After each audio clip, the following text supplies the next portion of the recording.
বর্তমানে বাজারে দ্রব্যমূল্যের ঊর্ধ্বগতি আর সেই সাথে আমার হাতের অবস্থা একেবারেই নিম্নগতি। ভাগ্যিস আল্লাহ পাক দামি দামি খাবারগুলোর সাথে এই রকম সাধারণ খাবার দিয়েছিল, তাই আমাদের মতো সাধারণ মানুষেরা এই খাবারগুলো খেয়ে পুষ্টি চাহিদা পূরণ করতে পারি। আসসালামু আলাইকুম প্রিয় বন্ধুরা, সবাই কেমন আছেন? আলহামদুলিল্লাহ আমি ভালো আছি। আজকে আমি একটা শাকভাজির ভিডিও নিয়ে চলে আসলাম। যেহেতু হিসাবের বাজার, তাই আজকে আমার এই শাকভাজির ভিডিওটা দিয়েই সম্পূর্ণ ভিডিওটা পার করতে হবে। তো বন্ধুরা সবাই একটু দয়া করে ভিডিওটা দেখে পাশে থাকবেন। শাক ভাজার জন্য আমি শাক কিনতে যাব। ওই যে বলেছি হাতের অবস্থা একেবারেই নিম্নগতি, তাই শাকগুলো আমি আমার বাসার পাশের পুকুর থেকে একেবারে অর্গ্যানিক সুন্দর সবুজ সবুজ শাকগুলো তুলে নিয়ে এসেছিলাম। তো সেই ভিডিওগুলো ধরেন ক্লিপগুলো কাট হয়ে গেছে, রাখতে পারিনি, এটাও একটা হিসাব চলে গেছে। তাই শাকগুলো আমি পরিষ্কার করে ধুয়ে কেটে সিদ্ধ করা থেকে আপনাকে দেখাবো।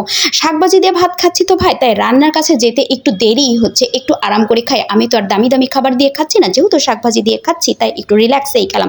তো চলে আসলাম শাকভাজির কাছে। ওই যে বললাম যে শাকভাজির ক্লিপগুলো আমার হারিয়ে গেছে তোলা এবং ধোয়া।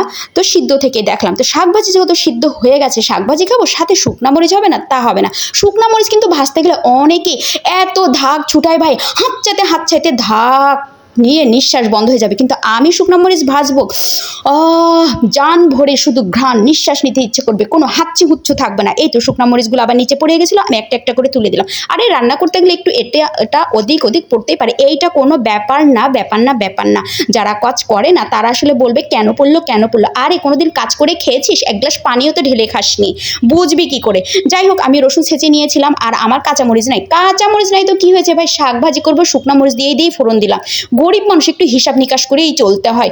সব সময় যে খালি এটা লাগবে ওটা লাগবে, এটা ছাড়া হবে না ওটা ছাড়া হবে না, এমন কোনো কথা না। জাস্ট খালি ঝাল নুন তেল থাকলে আলহামদুলিল্লাহ এটা দিয়ে অনেক রান্না চালিয়ে দেওয়া যাবে।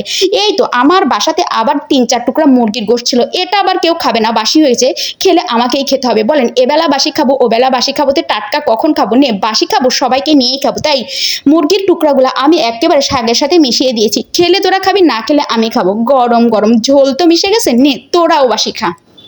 বাহ, দেখেন তো কি সুন্দর কালার হয়েছে। শাক ভাজির যা ঘ্রাণ বেরোয়েছে না, কি বলবো বন্ধুরা, মনে হচ্ছে কি ভাত এক প্লেট নিয়ে দৌড় মেরে এসে খেয়ে নিই। আপনারাও চাইলে এক প্লেট ভাত দৌড় মেরে নিয়ে এসে আমার কাছ থেকে শাক ভাজি নিয়ে খেতে পারেন। সাথে মুরগির গোশ দেওয়া আছে, বুঝছেন না? টেস্টটা কিন্তু আর একটু বেশিই হবে। গোশ মুরগি ভাজির স্বাদ, কি স্বাদ।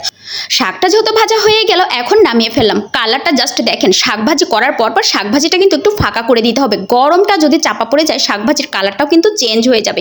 আর যদি সবুজ সবুজ রাখতে চান, তাহলে এই ভাবগুলো একটু ফাঁকা করে দিয়ে তাড়াতাড়ি বের করে দিতে হবে। তাহলে শাক ভাজির কালারটা কিন্তু অনেক সুন্দর থাকবে, আর শাক ভাজির কালার সুন্দর থাকলে কিন্তু খেতেও অনেক সুন্দর হয়। তো প্রিয় বন্ধুরা, আমার ভিডিও তো এখানেই শেষ। আপনারা সবাই ভালোবেসে পাশে থাকবেন, আমিও কিন্তু সকলের পাশে থাকবো। একজন আরেকজনের পাশে না থাকলে কি হবে? আল্লাহ হাফেজ।